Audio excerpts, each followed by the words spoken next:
Hello students, how you doing? This is Dr. Tillman. This is a video lecture titled Modern Pan-Africanism to African Nationalism. I want you to pretty much use this video lecture to accommodate some missing information in chapter 31 and chapter 33. Okay?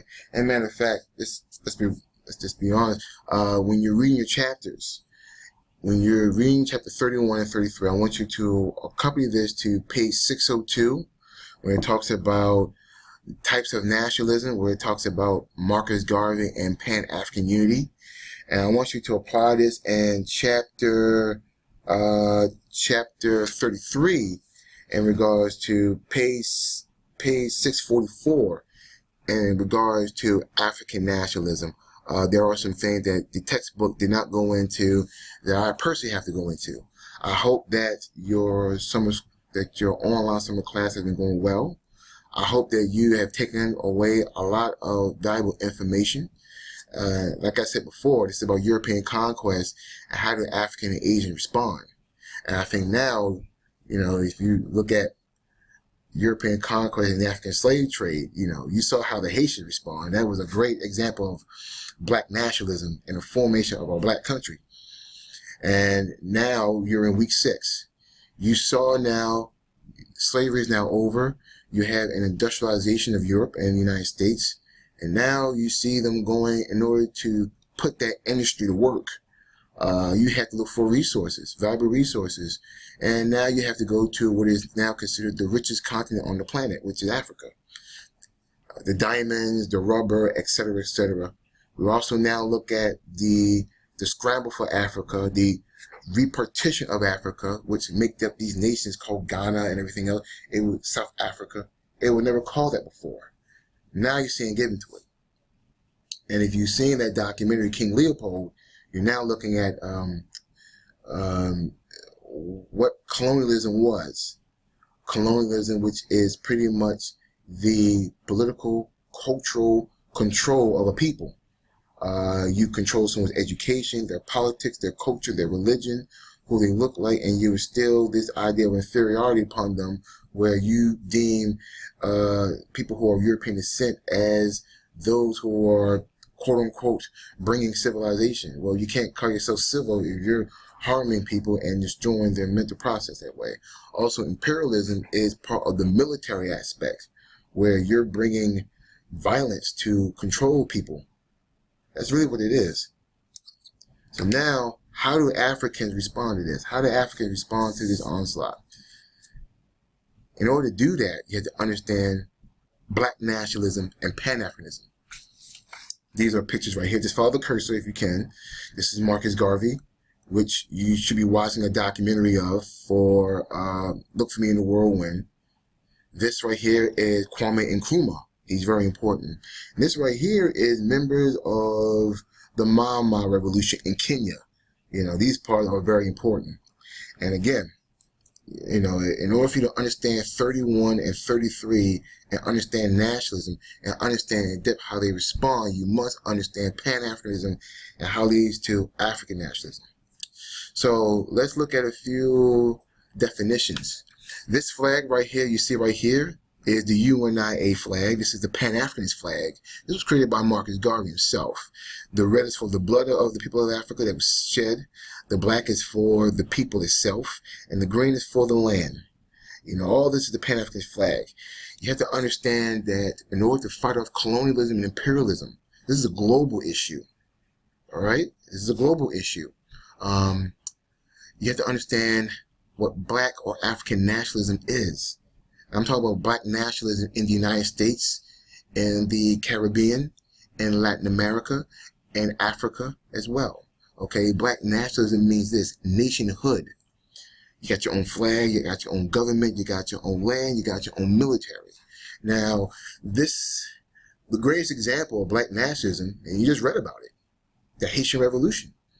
People like slaves who rose up and fought off the French, and later fought off the British. Later in time, they fought off the British, and now they emancipate themselves. It's not like, you know, Django Unchained or 12 Years Slave where you got other white folks coming in and emancipating you. No, these are black folks emancipating themselves, and they form their own nation, their own government, their own military, their own land. This is very different from that United States War of Independence, you know, that revolution. That's a white nationalism.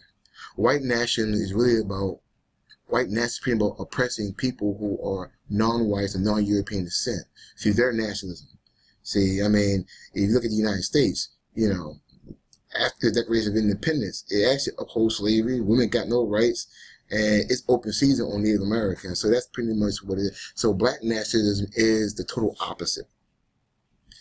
And Pan-Africanism is something different. If you were a black nationalist, you made the shift from a black nationalist to now a Pan-Africanist, because you realize now that your fight for liberation is a global one. And what Pan-Africanism is this, right here, the unification of people of African descent throughout the globe. What they realize, this issue of racism, this white supremacist way of thinking, ideology you've been reading about in chapter 28 is global. And Pan-Africanism is pretty much formed by people outside of Africa. It's formed by black folks in the United States. It's formed by black folks in the Caribbean. It is formed by black folks, well, not so much in Latin America, but, you know, that comes later. But mostly in the Caribbean, United States. The first one to actually do this, of course, is Marcus Garvey. I'm not going to go into him too much. I want you to watch the documentary. Dr. Tillman does have some issues with that documentary itself. Because, let's be real, look, my field is black power and the African diaspora and civil rights movement. And there's an issue of slandering black leaders, but that's my argument. But to understand Marcus Garvey, understand something. He understands this issue of colonialism in Jamaica. This issue of colonialism where, you know, where you're taught everything is English, your language, your culture, your religion is all about being pro-British, pro-French, pro-European, and anything that is black or African is considered to be uncivilized, quote unquote, right? So he formed something called the Universal Negro Improvement Association and the African Communities League in St. Anne's Bay in Jamaica, 1914. He later leaves out, he moves to Harlem. Okay, the UNIA is the example of black nationalism, black nationhood. And I want you to find it out in the documentary based on your assignment. Now, he does something. Once he forms the Declaration of the Rights of Negro People of the World, because it's the largest grassroots black organization throughout the world, in Latin America, Caribbean, United States, and Africa, and Britain. Once he formed that, this black nationalism now shifts to a Pan-Africanism. And the purpose of black nationalism and Pan-Africanism is to, how do you undermine and overthrow colonialism and imperialism? The UNIA shifts from being black nationhood and creating your own self-government for black people to fighting off colonialism and imperialism. That will lead to the demise of, because now you have government informants in the United States. This is called a global repression of this movement. This black nationalism is the antecedent to the Black Power movement that comes in the 1960s with Malcolm X, the Black Panther Party for self-defense, because now they're all, once they come out, they all are reading Garveyism. Another thing about this type of Pan-Africanism is that he modernized it, all right? Now, this modernization, of course, you see this, the African Legion and Black Cross Nurses. I'll let you find out what they are when you watch the documentary.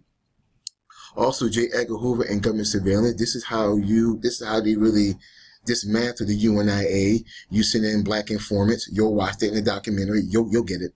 But this is what happens when you see a movement of this nature. You know, you will see those who are supportive of U.S. imperialism and European colonialism and imperialism will go to repress these movements at any cost. All right. Now, the historical legacy is that it actually leads to African nationalism. African nationalism is really Pan-Africanism. So when you have these Pan-African Congress, and I have to cut it short because it's only good for 15 minutes, so I gotta get to what I gotta get to. The Pan-African Congress has always went on since 1909. It was started by black folks outside of Africa. But 1945 Pan-African Congress in Manchester, London is very important because you begin to see the emergence of African nationalism, which was really inspired by the tenets of Pan-Africanism. And it called for decolonization of Africa. How do you do that? You want to preach an African perspective in culture, an African perspective in religion, an African perspective in education, because the white colonists, both the missionaries and the armed forces, came in and controlled the religion, the culture, and the education. And it's pretty much propaganda. I mean, that's really what it is. It's literally teaching you that people of African descent are inferior, which is foolishness. Now, also, there's land reform because, yes, you have a white minority. You have a white minority, but they own 90% of the land. And that white minority is backed by European political and military forces. So you try to overthrow anything, they're going to start coming in. So how do you do this? Just like slavery, you have to fight for your liberation either through violence or nonviolence, armed revolutionary struggle, or negotiations. How do you want to? But their ideology is based in nationalism and Pan-Africanism. They cannot reform colonialism or they cannot reform imperialism because it is impossible. You can't do it. And the three major people who were inspired by Pan-African leaders who formed African nationalism are these three leaders. Kwame Nkrumah, the first president of Ghana in West Africa, after Ghana is supposed to be given its independence. Jomo Kenyatta, that brother, well, he's part of Mama. We're going to get that one in the next slide. He's part of Kenya and also in Africa. And Julius Nyerere of Tanzania. These are people who are very, very important in forming that type of African nationalism based on Pan-Africanism. Now, the Mama Revolution, Jomo Kenyatta, he believed in armed revolutionary struggle. He's like, look, we can't reform these European colonies and British. Let's just take up armed struggle, get guns, knives, whatever. They formed what's called an armed guerrilla movement. They then to do guerrilla assaults on white Kenyans and white British who controlled Kenya. And everything was about cultural, the locks hairstyle. They don't call them drugs, they call them locks. It's the lock hairstyle represents power and culture, your African heritage. And they use Uhuru, which is Swahili, because remember, East African is also Islam. Swahili means freedom of the land from the British plantation owners. Okay? And they did an armed revolution. They just attacked whites secret from 1951 to 1957. Now, it does end. This is the Uhuru flag. And this is the end by the mob of 1957. But so much carnage has come towards white British in Kenya. The British say, you know what? Just give them their land, man. We can't take it anymore. And by that time, World War II is over. They can't afford to colonize these nations. So they had to give it to them. All right. Then you have Kwame Nkrumah, who was pretty much a Pan-Africanist, educated in the Lincoln University here in the United States, and was very important, he was a member of the Philadelphia chapter of United Negro Improvement Association. He is like the father of African nationalism. And his Pan-Africanism was based on scientific socialism, which is anti-capitalism, because capitalism has always been used to exploit people. A capitalist economy was, at one point, the African slave trade. That was, British capitalism. That's how it got its manufacturing. Well, he knows this. So, he pretty much creates Pan-Africanism based on a scientific socialism. Now, because of this, he is exiled from by a coup d'etat, and it was funded by the Central Intelligence Agency. Why? Well, the role of the Central Intelligence Agency, we'll deal with that when we get to week 7. There's another person by Patrice Lumumba, and you really begin to see people, African nations, take up armed struggle against former imperialist powers. It's just the way it is. And this is Kwame Nkrumah. He takes a different route. He used negotiations, but he's a revolutionary because he stayed true to his ideology. He knows he is not going to reform imperialism or colonialism at all. As a matter of fact, he is the main one who is crafting the Pan-Africanism in the 1945 Pan-African Congress. Okay, and what is also very important is the last. I got a few seconds. He also formed what's called the Organization of African Unity, founded in 1963, and added about the principle of African in quote of to unify the entire continent of Africa.